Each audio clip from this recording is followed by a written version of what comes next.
Hello, mambo vipi, watu wa nguvu, watu wa kubeti, watu wazito. Bana, leo tarehe ya hapa 21 Machi mwaka 2026 bana, nimewaletea mkeka mwingine wa siku ya leo, ambao kwanza moja kwa moja kabisa tunaenda kuangalia mechi kuu ya siku ya leo, ambao ni mechi ya kuitazama kabisa. Mechi kuu hapa kwa nikiangalia ni mechi mbili ambazo zinaweza zikawa mechi ambazo watu watatazama sana. Ni mechi ya Liverpool na mechi ya Liverpool na Brighton, na pia mechi ya Chelsea na Everton. Mechi kubwa kabisa.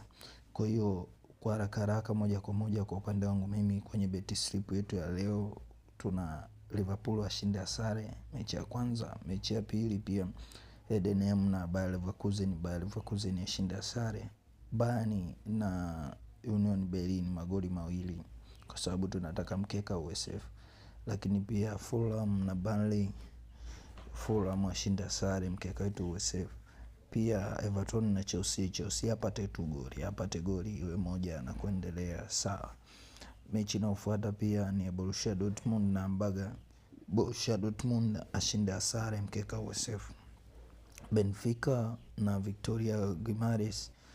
Benfica mbio zake za ubingwa ili zikae sawa inabidi ashinde mechi ya leo, kwa hiyo nimempa ashinde mazima, ambayo nayo ina odia 1.29 nzuri kabisa. Lakini mechi ya mwisho nyingine ni Juve na Sassuolo, nimeomba magoli mawili. Lakini mechi ya mwisho kabisa PSG ashinde awini. Yote kwa yote, tuendelee kusubscribe YouTube channel hii hapa, kwa sababu ndo YouTube channel pekee ambayo utapata mikeka ya Kiswahili na unaweza kuichambua.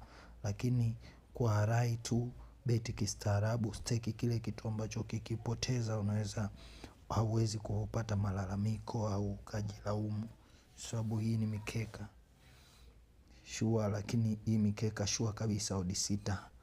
Asante kwa watakaopatia tipu yangu, namba kunitumia chochote kitu kama zawadi naiweka hapo mbele.